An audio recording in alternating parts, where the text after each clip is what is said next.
రక్షకుడు యేసుక్రీస్తు శ్రేష్టమైన నామములో మీ అందరికీ నా ప్రేమ వందనాలు తెలియజేస్తున్నాం. మరి ముఖ్యంగా బాధ్యత కలిగి మందిరమును కొనసాగిస్తున్న ఆదామన్న గారికి, అబ్రహాం అన్న గారికి, స్థానిక సంఘములో ఉన్న వారందరికీ నా ప్రేమ వందనాలు తెలియజేస్తున్నాం. వాస్తవానికి ఇది నాన్న బైబిల్ స్టడీ అనే ఆదామన్న గారు తెలియజేయబడింది. కీర్తనలు మా మందిరంలో కూడా మేము కీర్తనలు ఈ ధ్యానం చేస్తూ ఉంటున్నాం. ఈ కీర్తనలలో స్తుతికి ఆరాధించటానికి, ఒప్పుకోవటానికి ఈ కీర్తనలు ఆధార వాక్యాలుగా ఉంటున్నాయి. ఈ కీర్తన రచించిన వారు దావీదు ఎక్కువగా ఈ కీర్తనలు రచించినట్లుగా, అలాగనే ఆసాబు కీర్తనలు కూడా మనం చూస్తున్నాం.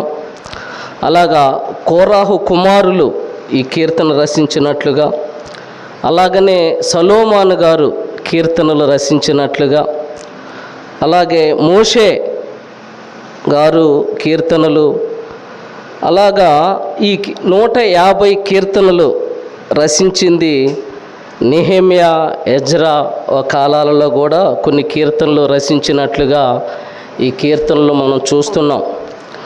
ఈ కీర్తనలు రాయించింది మోషే కాలములో శర నివాసులలో ఉన్న తరువాత క్రీస్తుకు పూర్వం 1410లో ఈ కీర్తనలు రాసినట్లుగా ప్రారంభించి 430లో ముగించినట్లుగా చూస్తున్నాం.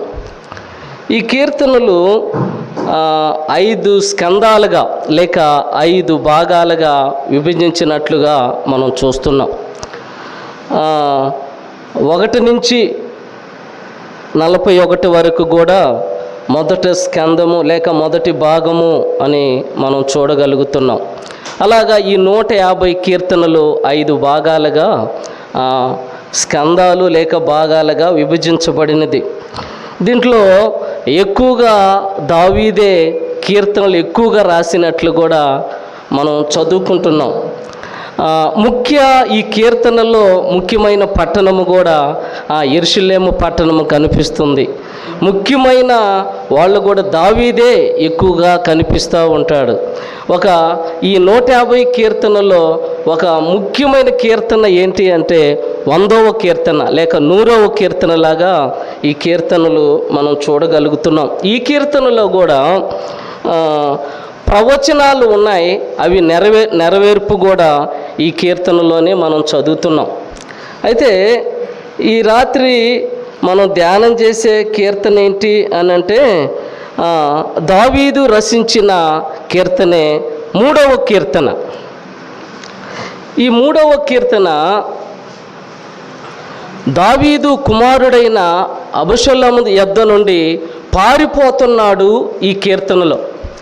అందుకనే ఈ కీర్తన దావీదు పారిపోతున్న సమయంలో రచించిన కీర్తన అని ఈ 3వ కీర్తనలో మనం చూడగలుగుతున్నాం. ఈ 3వ కీర్తన 3 భాగాలు కూడా మనం విభజించవచ్చు. 3 భాగాలుగా విభజించవచ్చు. మొదటిది ఏంటి అని అంటే 3వ కీర్తన మొదటి చరణము చూడండి. ఒక మాట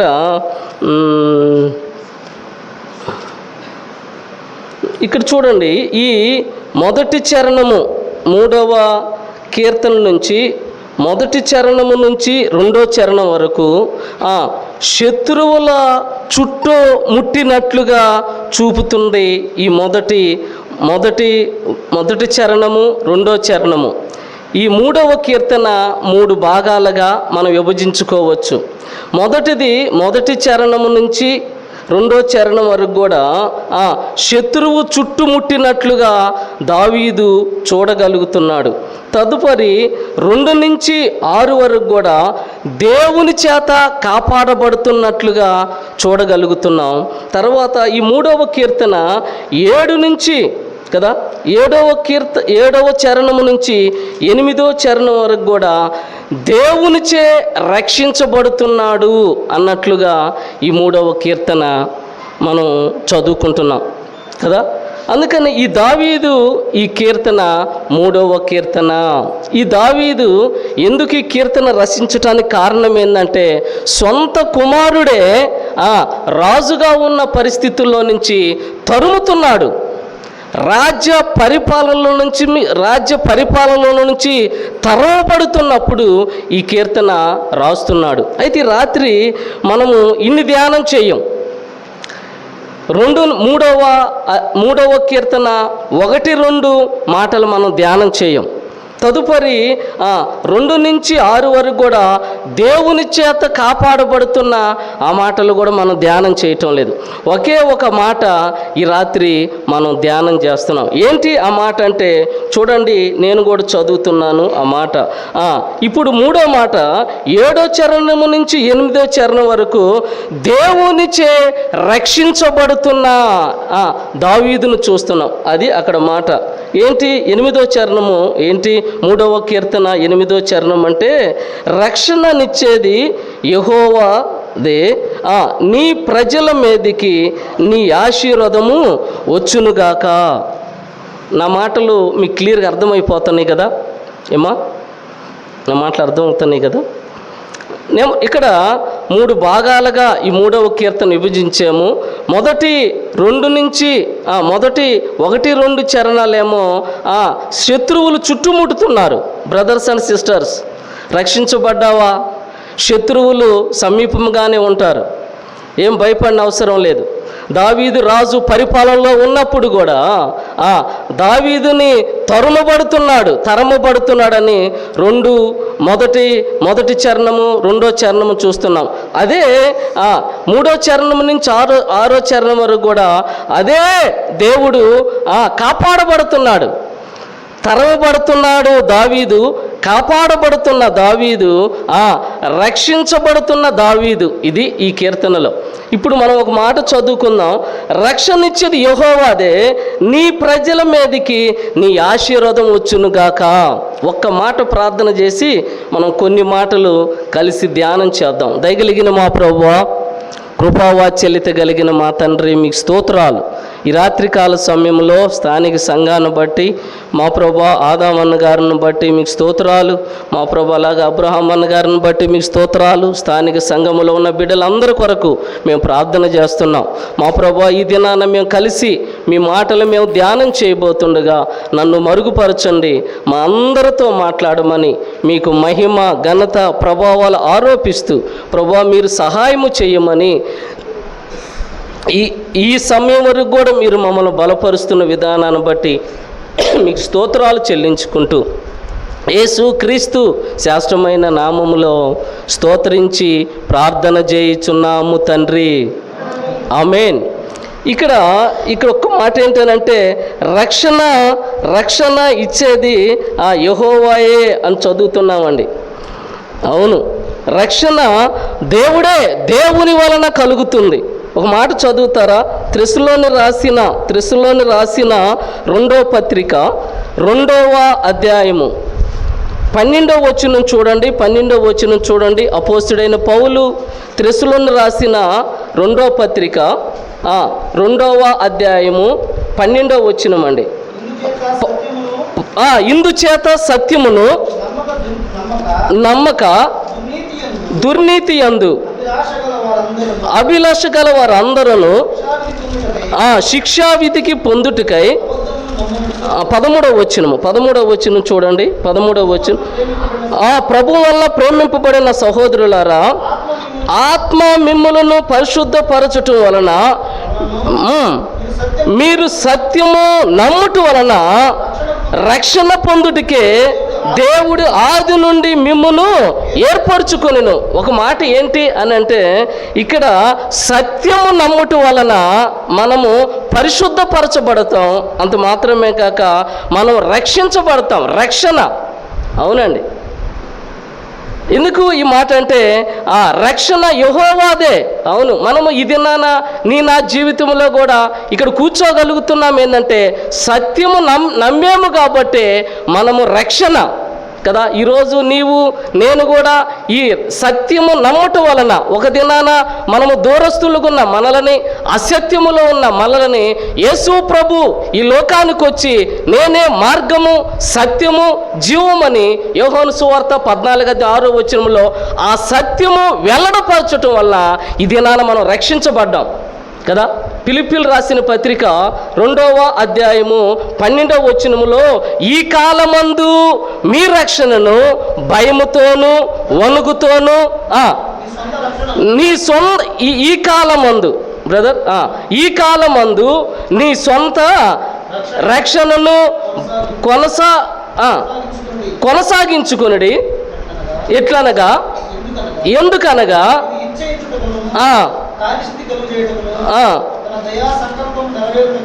అపోస్తలుడైన పౌలు ఫిలిప్పీయులకు రాసిన పత్రిక 2వ అధ్యాయం 12 కదా.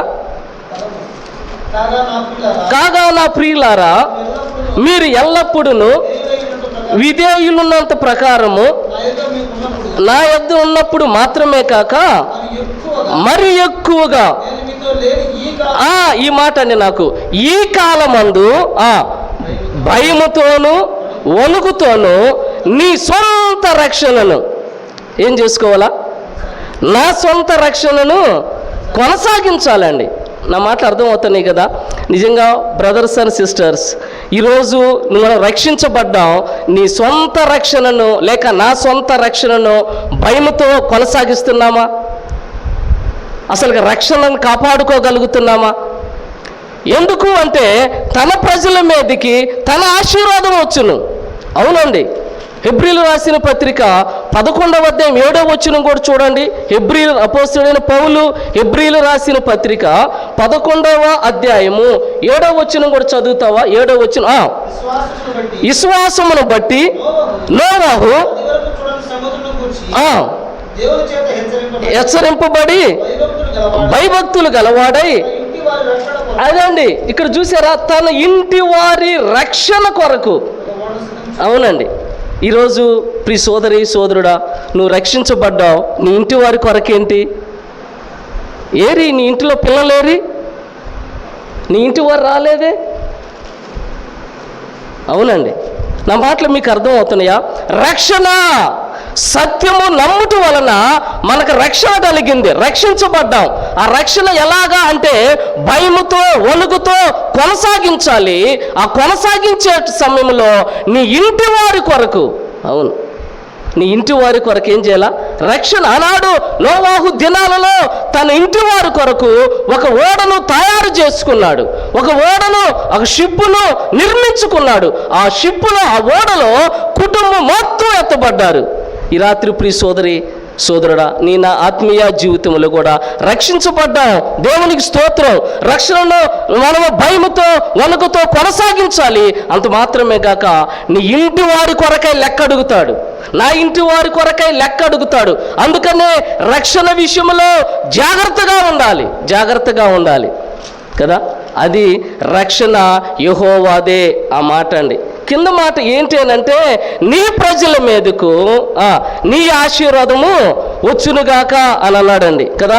అదే 3వ కీర్తన 8వ చరణంలో బైబిల్ ఏం చెప్పబడుతుంది అని అంటే, పరిశుద్ధ గ్రంథంలో ఈ ఆశీర్వాదాల గురించి, నీ ప్రజల మీదకు నీ ఆశీర్వాదం చెప్పబడటానికి కారణం ఏంటంటే, అక్కడ దేవుడే అంటున్నాడు. చూడండి, అంటే 67వ కీర్తన 7వ చరణం చదువుతారా? 67వ కీర్తన 7వ చరణం చూడండి. 7వ చరణము. దేవుడు మమ్మల్ని దీవించును, భూదిగంత నివాసులందరూ. 67వ కీర్తన 7వ చరణమే కదా. ఒక నిమిషం బ్రదర్, నేను కూడా చూస్తాను. 67వ కీర్తన అంటే 6వ చరణములో ఉంది. ఇక్కడ చూడండి, కింద మాట చదువుతున్నాను. దేవుడు మా దేవుడు మమ్మను ఆశీర్వదించును, దేవుడు మమ్మును దీవించును. అవునండి, ఇక్కడ మాట ఏంటంటే దేవుడు మా దేవుడు మమ్మల్ని ఆశీర్వదించును. నిజంగా నీ ప్రజల మీద నీ ఆశీర్వాదం వచ్చును గాక అంటే ఏంటి అంటే, పరిశుద్ధ గ్రంథంలో చెప్పబడుతున్న మాట ఏంటనంటే, ఆయన అంటున్న మాట, దేవుడు మా దేవుడు మమ్మల్ని ఆశీర్వదిస్తాడండి. అవునండి, ఈ దినాలలో కూడా ప్రభు మనల్ని ఆశీర్వదించటానికే ఇష్టపడుతున్నాడు. ఆయన ఆశీర్వదిస్తాడు. అంత మాత్రమే కాక ఆయన యందు భయభక్తులు కలిగిన వారిని, పిన్నలనేమి పెద్దలనేమి, తన యందు భయభక్తులు గల వారందరినీ ఆయన ఆశీర్వదిస్తాడు అని 115వ కీర్తన 13వ చరణంలో మనం చదువుకుంటున్నాం. 115వ కీర్తన 13వ చరణంలో పిన్నలనేమి పెద్దలనేమి తన యందు భయభక్తులు గల వారందరినీ యెహోవా ఆశీర్వదించును అని మనం చదువుకున్నామండి. నా మాటలు అర్థమవుతున్నాయి కదా. ఇప్పుడు మనం ధ్యానం చేసే మాటలు ఏంటంటే 4 మాటలు ధ్యానం చేస్తాం. అమ్మా ఇంక చూడండి, ఎవరిపైకి ఆశీర్వాదాలు కలుగుతాయి అన్నది నేను ఒక 4 మాటలు చెబుతాను. ఈ దినంలోనైనా దేవుడు ఆశీర్వదించే దేవుడే.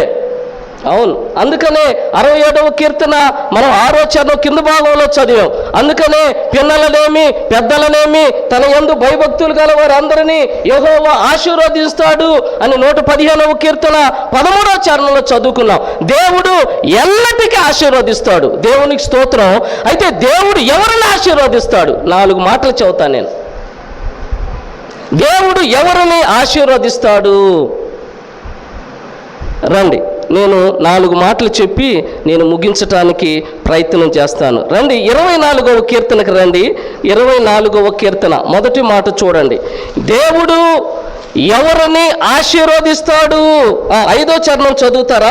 5వ చరణము 24వ కీర్తన 5వ చరణము చూడండి. వాడు యెహోవా వలన ఆశీర్వాదము నొందును, మన రక్షకుడైన దేవుని వలన ఆయన. అదండి, ఇక్కడ చూడండి, దేవుడు ఎవరిని ఆశీర్వదిస్తారు అని అంటే దేవునిని ఆశ్రయించిన వారిని దేవుడు ఆశీర్వదిస్తాడండి. దేవుడు ఎవరిని ఆశీర్వదిస్తారు అని అంటే ఈ రోజైనా ఈ సమయంలో నీవు నేను ఆయనను ఆశ్రయించగలిగితే చాలు. అవునండి, ఈ రోజైనా నీవు నేను ఆయన ఆశ్రయించగలిగితే దేవుడు ఆశీర్వదిస్తాడు. అవును, ఒక మాట చదువుతారా సహాయకరంగా? 5వ కీర్తన 11వ చరణం చూడండి. 5వ కీర్తన 11వ చరణం. నిన్ను ఆశ్రయించిన వారందరూ సంతోషించుదురు, నీవు వారిని కాపాడుదువు కనుక వారు నిత్యము ఆనందతోని చేయుదురు. నెంబర్ 1, ఎవరిని దేవుడు ఆశీర్వదిస్తారు అని అంటే ఈ రోజైనా నీవు నేను ఆయన ఆశ్రయించగలిగితే ఆయన ఆశీర్వదిస్తాడండి. అందుకనే మనం సహాయకరంగా ఒక మాట చదివాను. 5వ కీర్తన 11వ చరణంలో, నిన్ను ఆశ్రయించిన వారందరూ ఏమవుతారంట? ఏమవుతారంట? సంతోషంగా ఉంటారంట. వారు మాత్రమే కాపాడబడతారు కదా. అవును, ఈ రోజైనా నీవు నేను ఆయన ఆశ్రయించగలిగిన వారంగా ఉండాలి. మరొక మాట చదువుతారా సహాయకరంగా? దినవృత్తాంతముల 2వ గ్రంథము 14వ అధ్యాయము 7వ వచనం చూడండి. దినవృత్తాంతముల 2వ గ్రంథము, దినవృత్తాంతముల 2వ గ్రంథము ఇలాగూ ప్రకటన చేసెను, మన దేవుడైన యెహోవాను మనము ఆశ్రయించితిమి, ఆశ్రయించినందున ఆయన మన చుట్టూ నెమ్మది కలగజేసెను. అమ్మా సహాయకరం ఒక మాట చదువుతున్నాను. మొదటి మాటలో ఒక మాట చదువుతున్నాను, 2వ మాట చదువుతున్నాను. నీవు నేను ఈ రోజైనా ఆయనను ఆశ్రయించగలిగితే సంతోషంగా ఉంటాము, కాపాడబడతాం అని ఒక మాట చదివాను. 2వ మాట చదువుతున్నాను. ఈ రోజైనా నీవు ఆశ్రయించగలిగితే నెమ్మది కలుగుతుంది. ఏం కలుగుతుంది? ఏం కలుగుతుంది? ఎప్పుడు నెమ్మది కలుగుతుంది? ఆశ్రయించినప్పుడే. అదే దినవృత్తాంతములు 2వ గ్రంథము 26వ అధ్యాయము 5వ వచనం చదువుతారా? 5వ వచనం అండి, 26:5.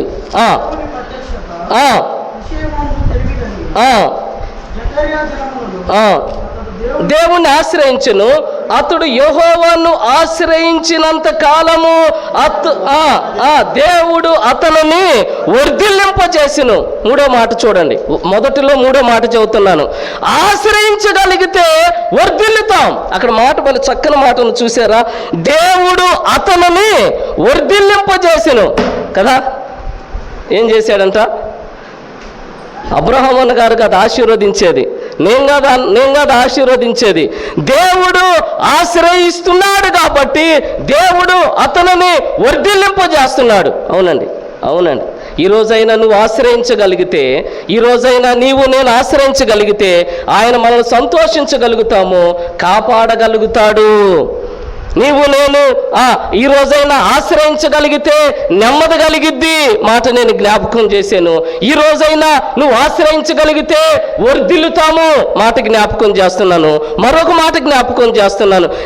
నేను ఆశ్రయించగలిగితే ఆయన విడిచిపెట్టడండి.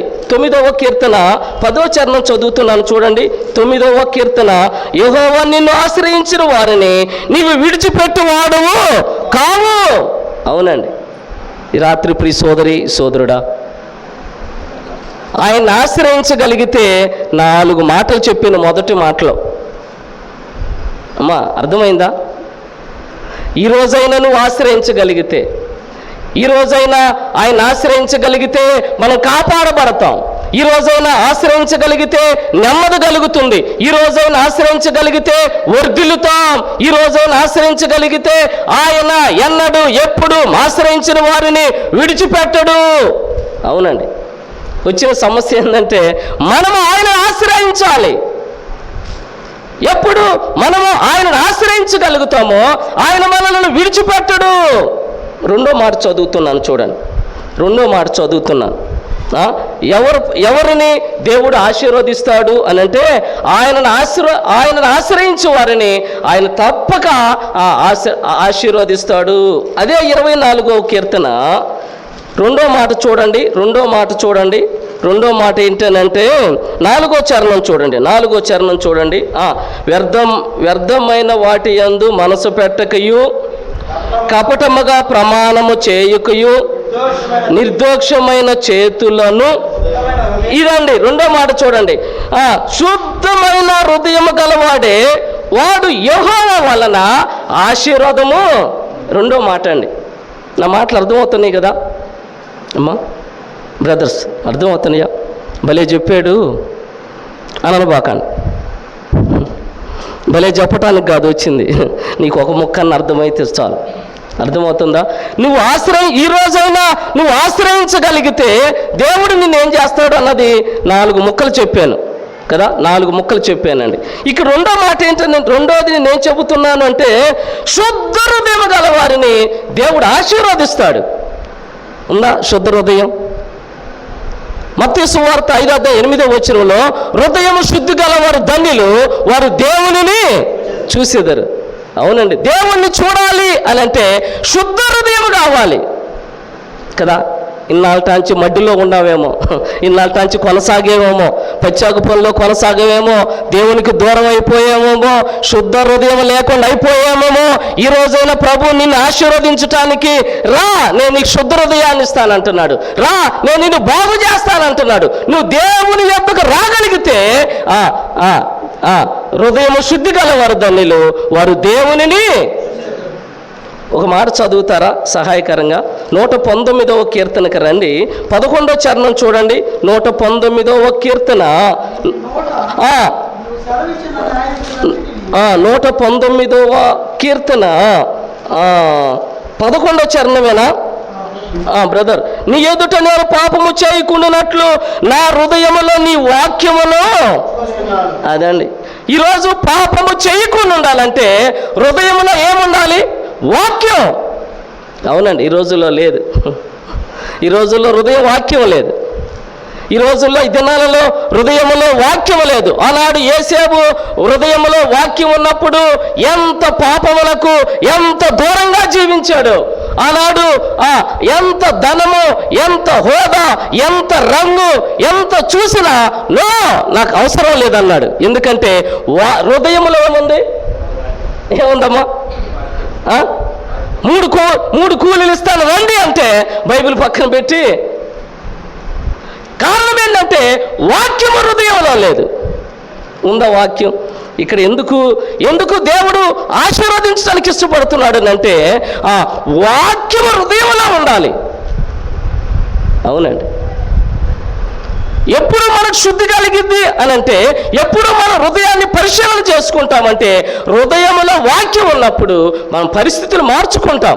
ఇక్కడ అదే కదా 119వ కీర్తన 11వ చరణంలో చెప్పబడుతున్న మాట ఏంటనంటే, నీ వాక్యము పాపము, నీ ఎదుట నేను పాపము చేయకున్నట్లు నా హృదయంలో నీ వాక్యము ఉంచుకొని ఉన్నాను. బ్రదర్స్ అండ్ సిస్టర్స్, ఇది నాన్న వాక్యం హృదయంలో ఉంటుందా? ఎప్పుడు వాక్యము మన హృదయంలో ఉంటుందో 37వ కీర్తన 31వ చరణం చదవండి. నేను 3వ మాటకి వెళ్ళిపోతున్నాను. వారు దేవుని ధర్మశాస్త్రము వారు హృదయములో ఉన్నది. అదండి, ఏముంది హృదయంలో? హృదయములో వాక్యం ఉంది, హృదయములో ధర్మశాస్త్రం ఉంది, హృదయములో ఆజ్ఞలు ఉన్నాయి. వాళ్ళు ఏం కావటం లేదు, అడుగులు జారు. ఈ రోజులు ఎందుకు అడుగులు జారుతున్నాయి? ఎందుకు జారుతున్నాయి అంటే వాక్య హృదయంలో లేదు. అందుకే దినాలలో మనం ఆశీర్వదించబడలేకపోతున్నాం, అందుకే మనం దీవించబడలేకపోతున్నాం, అందుకే మన పిల్లలు ఇదే స్థితిలో ఉంటున్నారండి. బ్రదర్స్ అండ్ సిస్టర్స్, ప్రియ సోదరి సోదరుడా, ఈ రోజైనా మన హృదయంలో వాక్యం ఉండగలిగితే వాని సంతానము భూమి మీద బలవంతులగుదురు అని 112వ కీర్తన 2వ చరణంలో మనం చదువుతున్నాం. ఎందుకు ఈ దినాలలో మన సంతానము బలవంతులుగా లేకపోవటానికి కారణం ఏందనంటే హృదయము శుద్ధి లేకపోతుంది, హృదయంలో వాక్యము లేని వారుగా ఉంటున్నాం. అడుగులు తడబడిపోతున్నాయి, అడుగులు సరైన రీతిలో ముందు కొనసాగలేకపోతున్నాం. ప్రభు ఈరోజు అంటున్నాడు, నువ్వు నా యొద్దకు రా, నేను నీ హృదయాన్ని శుద్ధి చేస్తాను, నేను నిన్ను ఆశీర్వదిస్తాను అంటున్నాడండి. నేను నిన్ను ఆశీర్వదిస్తాను. 3వ మాటకి వెళ్ళిపోతున్నాను చూడండి. ఎవరిని దేవుడు ఆశీర్వదిస్తాడు అని అంటే, యెహోవాను ఆశ్రయించిన వారిని దేవుడు ఆశీర్వదిస్తాడు. 2వ మాట, ఎవరిని దేవుడు ఆశీర్వదిస్తారంటే శుద్ధ హృదయం గల వారిని దేవుడు ఆశీర్వదిస్తాడు. 3వ మాట, ఎవరు ప్రార్థన చేస్తారో వాళ్ళని దేవుడు ఆశీర్వదిస్తాడండి. దినవృత్తాంతముల మొదటి గ్రంథము 4వ అధ్యాయము 10వ వచనం చదువుతారా? 10వ వచనం చదువుతారా?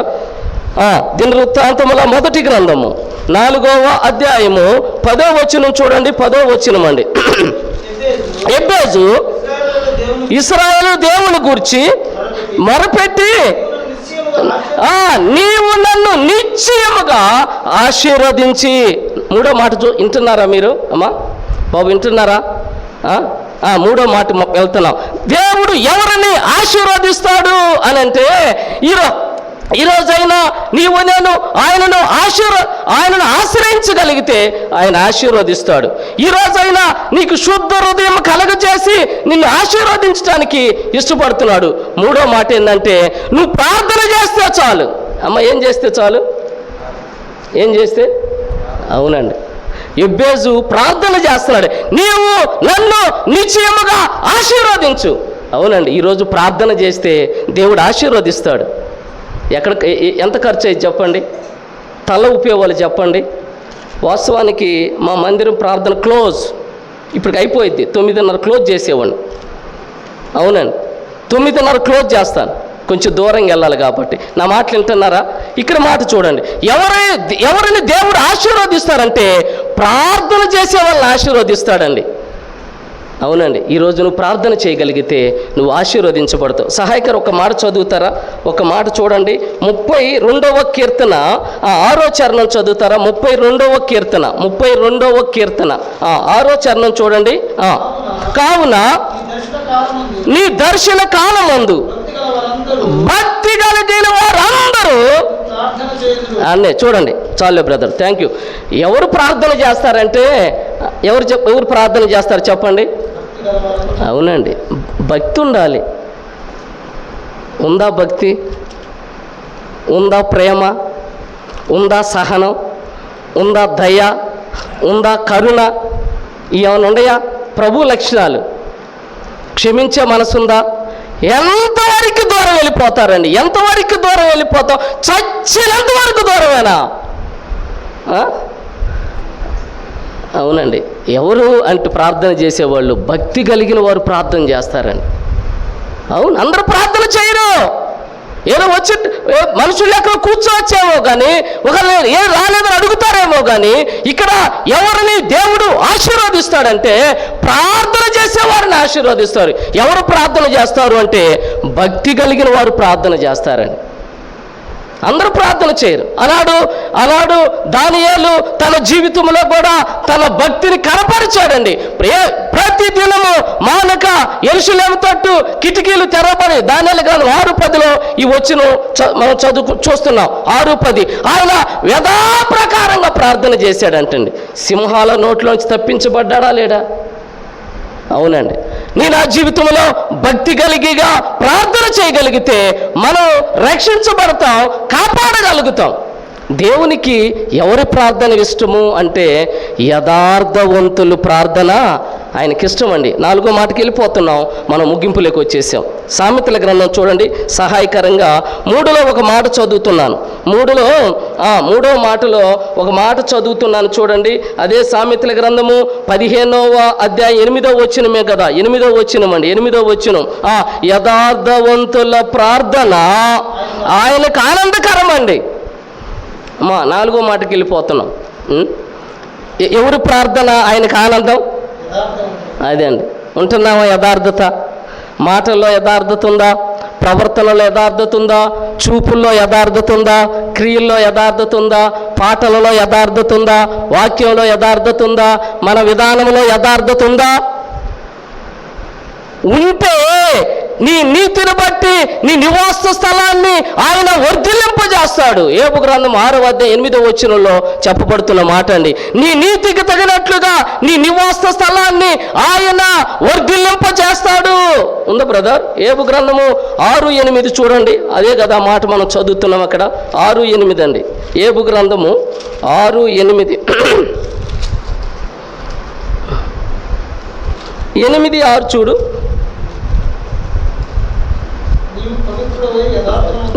నేను చదువుతున్నాను. నిశ్చయముగా ఆయన నీ యందు శ్రద్ధ నిలిపి నీ నీతికి తగినట్లుగా నీ నివాస స్థలాన్ని వర్ధిల్లింపజేస్తాడు. నీ నీతికి తగినట్లుగా, నీ యథార్థకు తగినట్లుగా, నా యథార్థకు తగినట్లుగా నా నివాస స్థలం వర్ధిల్లింపజేస్తాడండి. ఈ రోజుల్లో మనం పరిశీలన చేసుకోవచ్చు. మేము ఎంతవరకు డెవలప్ అయ్యాము అంటే ఎంత యథార్థత ఉంది, ఎంత నీతి ఉంది, ఎంత ప్రేమ ఉంది, ఎంత క్షమించే మనసు ఉంది, ఎంత దగ్గర తీర్చుకునే మనసు ఉంది అని మనం పరిశీలన చేసుకోవచ్చు కదా. ఈ రోజైనా ఎవరిని దేవుడు ఆశీర్వదిస్తాడంటే ఆయనను ఆశ్రయించిన వారిని ఆశీర్వదిస్తాడు. హృదయము శుద్ధి కలిగిన వారిని దేవుడు ఆశీర్వదిస్తాడు. ఎవరు ప్రార్థన చేసేవారిని వారిని ఆశీర్వదిస్తాడు. ముగింపులోకి వచ్చేసాం చూడండి. 4వ మాట సంఖ్యాకాండానికి రండి. 5వ అధ్యాయము 26వ వచనం చదువుతారా? సంఖ్యాకాండము 5వ అధ్యాయము 26వ వచనం అండి. 26వ వచనం 26వ వచనం సంఖ్యాకాండము.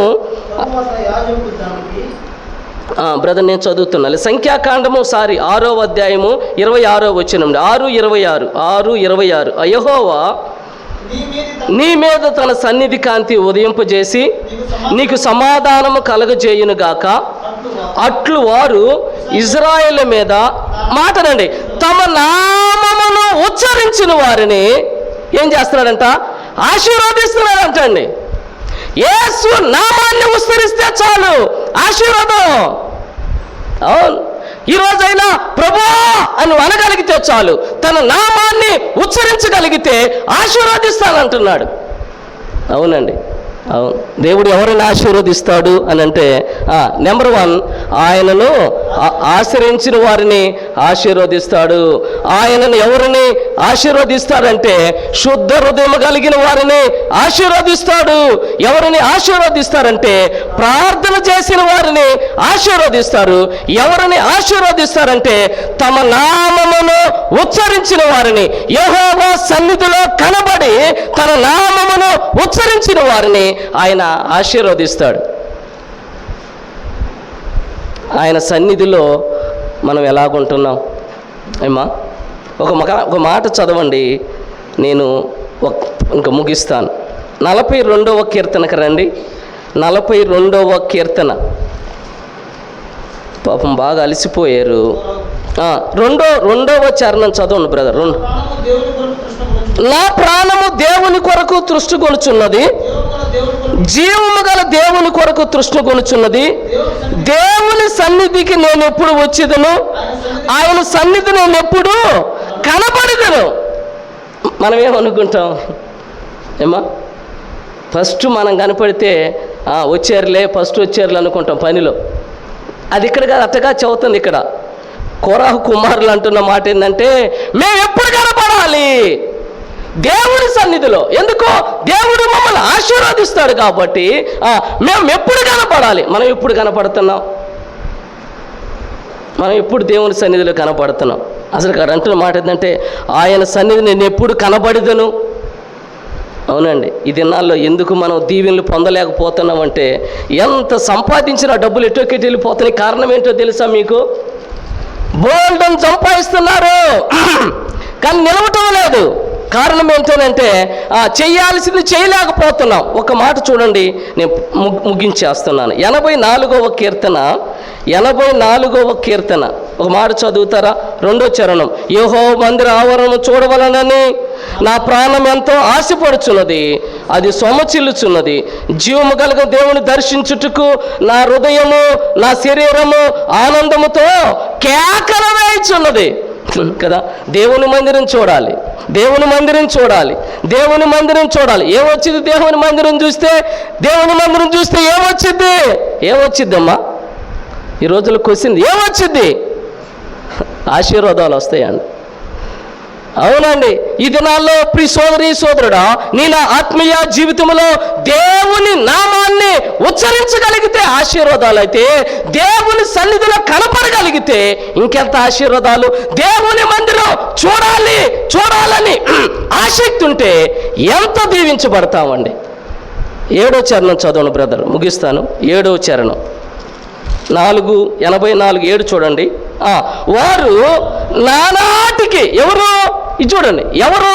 దేవుని మందిరం చూసేవారు, దేవుని మందిరం చూడగలిగిన వారు నానాటికి బలాభివృద్ధి నొందుచు ప్రయాణము చేయుదురు, వారిలో ప్రతివాడు సియోనులో కనబడవలెను. అవునండి, అవునండి, వాళ్ళు ఈ దినాల్లో అభివృద్ధి చెందటానికి ప్రియ సోదరి సోదరుడా, మనము దేవుని సన్నిధి అంటే లెక్కలేదండి. అన్నిటికీ లెక్క ఉండేది కానీ దేవుని సన్నిధి కంటే లెక్కలేదు. అలాడు దావీదు జీవితంలో దావీదు అంతగా హెచ్చించబడటానికి, తన కుమారులు అంతగా హెచ్చించబడటానికి, ఆ రాజ పరిపాలన 2వ రాజుగా ఉండి 40 సంవత్సరాలు నెమ్మదిగా పరిపాలించడం కారణం ఏంటంటే, దావీదు 7 మార్లు యెహోవా మందిరాన్ని స్తుతించగలిగిన వాడు, చూడగలిగిన వాడు. ఈరోజు ప్రియ సోదరి సోదరుడా, నీ నా ఆత్మీయ జీవితంలో మనం ఎలాగుంటున్నాం? దేవుని మందిరాన్ని చూడగలుగుతున్నామా? అవునండి, వెస్ట్ గోదావరిలో దువ్వాని ప్రాంతంలో ఒక ఆమె రాజులండి, వాళ్ళు ముసలామె వంగిపోయింది. నేను 4-5 సార్లు వాక్యం చెప్పడానికి వెళ్ళాను. ఆమె ప్రతి దినం మందిరానికి వచ్చి ప్రార్థన చేసి వెళ్ళిపోయేదంటండి. ఈరోజు వాళ్ళ రాజులైన పిల్లలు మారారు, ప్రభువులో కొనసాగుతున్నారు, ఆశీర్వదించబడుతున్నారు. ఆ తల్లి చనిపోయింది, దేవునికి స్తోత్రం. మందిరం ప్రతి దినము వచ్చాడు తాకి ప్రార్థన చేసి వెళ్ళేది. రాజులండి వాళ్ళు.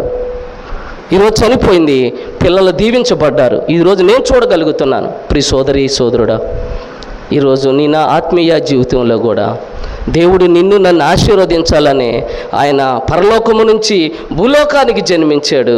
మనందరి నిమిత్తము చనిపోయి ఆయన తిరిగి రానయ్యన్నాడు. ఎందుకో తెలుసా? ఎవరు ఈ భూలోకములో ఆశీర్వదించబడతారో వాళ్ళని మాత్రమే తీసుకెళ్తారు. ఆయన ఆశ్రయించగలిగిన వారిని తీసుకెళ్తారు, హృదయం శుద్ధి కలిగిన వారిని తీసుకెళ్ళగలుగుతారు, ప్రార్థన చేసేవారిని తీసుకెళ్ళగలుగుతారు, ఆయన సన్నిధిలో నిత్యము ఉచ్చరించే వారిని, తన నామమును ఎదికే వారిని తీసుకెళ్తారు. అందుకనే ఆ ఆశతో కోరాహు కుమారులు అంటున్నారు, నేను దేవుని మందిరాన్ని చూడాలి. ఈ రాత్రి మనం ఏం చూడాలనుకుంటున్నాం? మన ఆశ. ఆనాడు యేసు ప్రభు కూడా మన కొరకే ఈ లోకానికి వచ్చి మాదిరి చూపించి వెళ్ళాడండి. నేను ఒక మాట అడుగుతున్నాను మీ అందరినీ, దేవుడు ఏమన్నా మిమ్మల్ని శిక్షించాడా? ఏమా నువ్వు నిన్ను అబద్ధాలు ఆడావు, మోసం చేసావు, శిక్షించాడు, కొట్టాడా? కొట్టలేదే. మనం ఎందుకు మనసు మార్చుకోలేకపోతున్నాం? దేవుడు కొట్టలేదు, ఎందుకు మనం ఇంకా వెలిగినట్లోకి వెళ్ళిపోతున్నాం? దేవుడు దయగలిగిన వాడండి, దేవుడు క్షమించగలిగిన వాడు, దేవుడు తన దగ్గర తీర్చుకోగలిగాడు. ఈ రోజైనా నేను ఒప్పుకోగలిగితే ఆయన ఆశీర్వదించడానికి సమీపముగా దేవుడు ఉన్నాడు. ఈరోజైనా ప్రభువా నేను నిన్ను ఆశ్రయిస్తానయ్యా, అయ్యా ఇక నుంచి నా శుద్ధ హృదయముతో అయ్యా నీ వైపు నేను చూస్తానయ్యా, అయ్యా నేను ప్రార్థన చేస్తానయ్యా, అయ్యా నీ నామాన్ని ఉచ్చరిస్తూ నీ సన్నిధిలో ఉంటాను అనగలిగితే ప్రభు దీవిస్తాడండి. ప్రభు తప్పక బలపరుస్తాడు. అలాగా మనల్ని బలపరిచి నడిపించునుగాక. ఆమేన్.